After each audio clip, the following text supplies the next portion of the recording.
my town. Welcome back to Movie Recap Center. Today, I'll be going over the film Walking Tall, which was released in 2004. The story begins with Chris Vaughn, a former Special Forces soldier, returning to his hometown in Kitsap County, Washington. On the way, he notices that the town's old mill, which once employed most of the residents, has been shut down. While he is reading the closure notice, he is approached by Sheriff Stan Watkins, who immediately recognizes Chris from his military service. The sheriff offers to drive him home. Although Chris initially declines, Watkins insists, leaving Chris with no choice but to accept. Soon, Chris arrives at his family home, where his sister Michelle greets him warmly. His parents also come outside to welcome him, happy to finally see their son after so many years.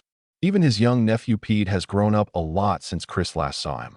The following morning, Chris is busy fixing the wooden staircase at the entrance of the house when his old friend Ray drops by. Chris offers him a beer, but Ray explains that he has been sober for 14 months, having given up both drugs and alcohol. Before leaving, Ray invites Chris to join him at a football game with some of their high school classmates, and Chris agrees. Later, Chris and Ray show up at the field, where they reconnect with their old friends.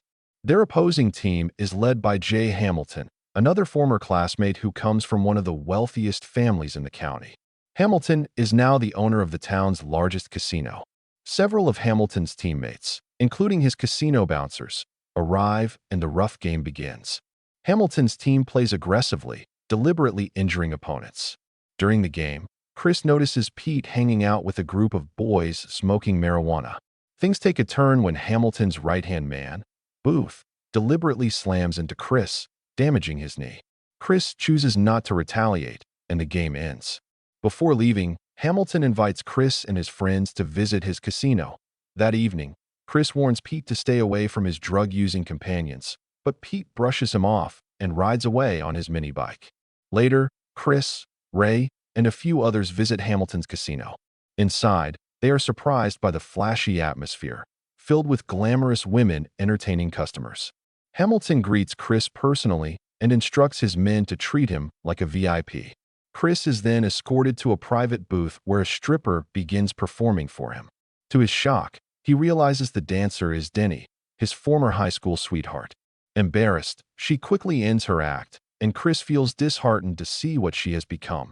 Afterward, Chris returns to the casino floor, where Ray is gambling, and approaches another old friend, Smitty, who is betting at a dice table. Chris notices the dealer is using rigged dice to cheat the players. When Chris calls him out, security is summoned, and a fight breaks out. Though Chris initially holds his own, he is soon overwhelmed by several bouncers.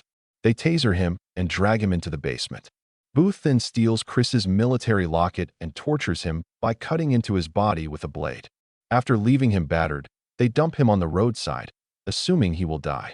However, Chris survives and manages to stop a passing truck for help. The next scene shows Chris in the hospital, severely injured but alive. Doctors assure his worried family that he will recover. Once discharged, Chris rests at home, where Ray and Pete take care of him. Pete even helps with his physical therapy. As Chris gradually heals, Hamilton unexpectedly visits him, apologizing for his men's actions. He offers Chris a job as head of security at the casino. Chris firmly refuses, saying he has no interest. Hamilton then offers him money as compensation, but Chris declines again, stating that he plans to file a report against the casino. Chris takes his complaint to Sheriff Watkins, but to his surprise, the sheriff dismisses it, claiming there isn't enough evidence to act.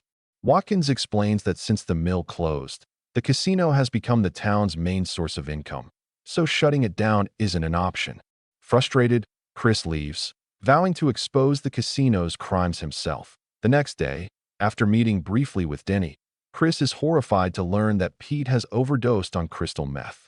When Chris questions Pete's friends, they reveal the drugs came from Hamilton's security guards, who have been selling them across town. Enraged, Chris grabs his old shotgun, but after reaching the casino, he decides to confront them with only a wooden log instead. Inside, he smashes slot machines and furniture until the guards attack him. Using the log as a weapon, Chris defeats them one by one, reclaiming his stolen locket from Booth. Before leaving, he hurls the log at a mirror, where Hamilton is seen observing. As Chris tries to escape, Police led by Watkins arrive and arrest him for destruction and assault. At the police station, Chris meets with a lawyer, but during the court hearing, Hamilton brings in witnesses who testify against Chris, describing him as a violent soldier. Chris notices his lawyer isn't defending him and suspects he works for Hamilton, so he dismisses him and asks to represent himself. Addressing the jury, Chris explains the corruption and drug trade run by Hamilton's casino.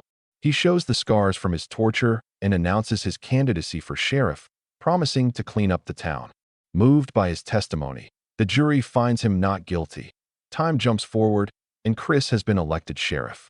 On his first day, Watkins suggests he keep the existing deputies, but knowing they are corrupt, Chris fires them all and takes charge alone. Later, Chris stops Hamilton's luxury car, asking for license and registration. Hamilton mocks his new role and tries to bribe him. Instead, Chris smashes the car's taillight as a warning. Afterward, Chris convinces Ray to join him as a deputy despite Ray's hesitations due to his past. Together, they begin cracking down on drug dealers, eventually arresting Booth and destroying his truck while searching for hidden drugs. Knowing Hamilton will retaliate, Chris tells Ray to protect his family while he stays at the station to guard Booth. That night, Hamilton's men attack both the police station and Chris's home. Explosives destroy Chris's truck, and the shooters are revealed to be Watkins and his corrupt deputies. In the chaos, Chris pressures Booth to reveal Hamilton's drug factory. Booth confesses it is located in the abandoned mill, but he is killed before Chris can free him. With Denny's help, Chris defeats the attackers and rushes to protect his family. Meanwhile, Ray and Chris's father fend off the men targeting their home. After ensuring his family's safety, Chris heads to the mill, where he discovers the meth lab and Hamilton waiting. Hamilton tries to kill him using the machinery, but Chris drags him down, and they tumble into the forest. Despite a badly injured leg, Chris fights back. Hamilton wields an axe, but Chris resets his leg and uses a wooden log to overpower him. Finally, Chris arrests Hamilton and has him locked away. The film concludes with Chris shutting down the illegal casino and reopening the old mill, restoring jobs and stability to the town. That's all for today's recap. I hope you enjoyed it.